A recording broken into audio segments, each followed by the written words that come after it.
We all like a bargain, don't we, guys? We all like to continue this hobby, hide it from our wives, and not destroy the finances for the family, and continue on being able to put food on the table, but still be able to get watches for the collection, which are still decent, don't cost the earth. This watch, I think, ticks nearly every box you could ask for when it comes to buying a watch, because this is a Berny. I've never had a Berny before. This is new for the collection, and I'm going to give you my honest feedback on this watch. Is it a bargain, or is it just a waste of money? Let's have a closer look. Spec-wise, let's get that covered so you know what you're getting for your money. Sides up for my 7¼ inch wrist. This is a heavy beastie, 178 grams, proper chunker of a watch. Only 41.5mm case size, bit chunky thick, it's 13.5. 49 lug to lug, which is not too bad, and then 22mm lug width, 200 meters water resistance. Sapphire crystal, Miyota 8215 movement, which has a signed rotor, which you can see here. Very cool. Both these crowns, 8mm. This one here at the 4 o'clock, that is for your movement, hacking, hand winding.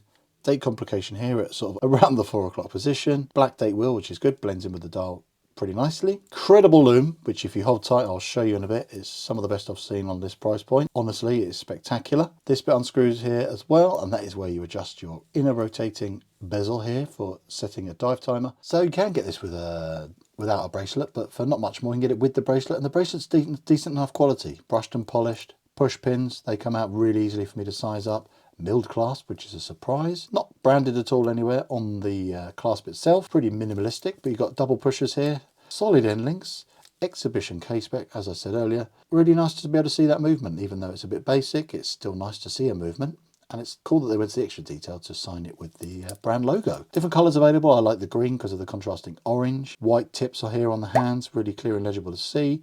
Even got orange here on the minute hand, which is super cool. So you've got that easy to use tracking. So you've got the orange of the minute to go with the orange of the inner rotating bezel. Brushing and polishing is all neatly done. It's not breathtaking, but it's not bad at all. Very neat. Nice little bit of chamfer here. Polishing on here is good, but again, for a watch this price, it's never super good in between the joints here. But it's an H-link bracelet that is actually very comfortable and wears beautifully. It does feel like a heavy watch on the wrist, but not uncomfortably so.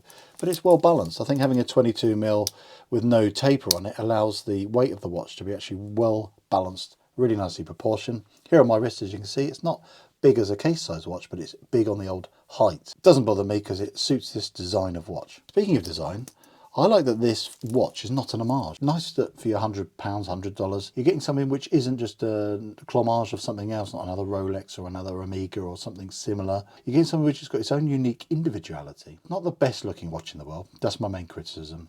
A little bit of an ugly beastie. It suits this style of watch. I think dive watches can get away with being a bit ugly because they've got this big butch technical look to it with the big crowns and the chunky hands and the chunky lugs and the height and all this nice straight brushing here. It really gives it that chunky masculine look. So it's a very masculine watch. And for many people that is so good to be able to get that kind of look for less than £100. So I don't blather on too much before I show you the party showpiece. Let's show you that. But before that, do hit the old subscribe button. It's totally free. You get to see loads and loads and loads of my reviews, and you get to see updates and all that stuff when they come through, and help me grow the channel. I'm going to get to 11 bazillion subscribers in no time. So I'm only going to do that if you hit that button. It's free. Anyway, let's show you this Lume because it is very good. So minimal charging with a UV torch.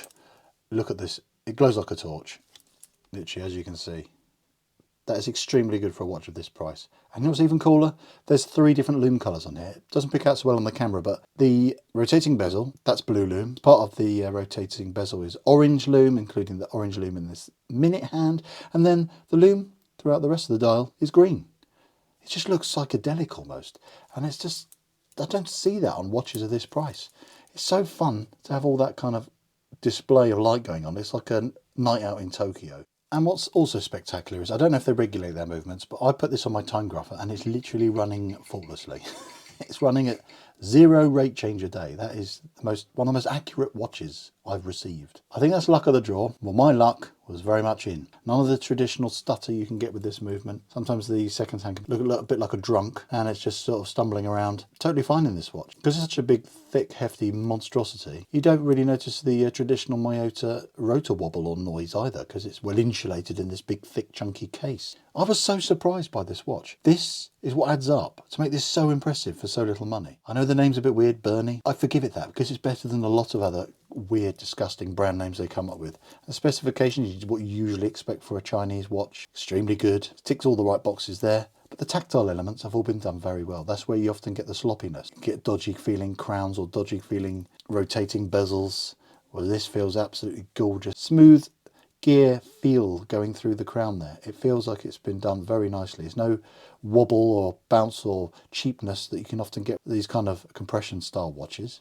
The biting of the crowns screwing in, very nice. Nicely nailed crowns. Nice finishing as well, really done very well. Common area where watches are really sloppy is this bit here. The lugs are underneath, not sharp at all. These have been really nicely honed and machined. Case back is beautifully brushed. The etching is neat and tidy. Polishing is decent enough. Pins came out really easily for resizing. Sometimes they're a disaster. Clasp is a bit of a sore point. Not terrible, but could be a bit bigger. Could have more micro adjust. I always think of a dive watch, it should have more adjustment, but this is still acceptable. I got this to fit me so comfortably. I took this swimming with my son and it wore very nicely. I enjoyed looking at it under the water with my goggles on.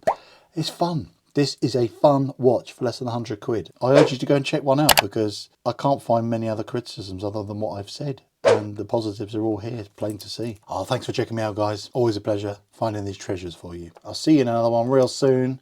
Bye for now.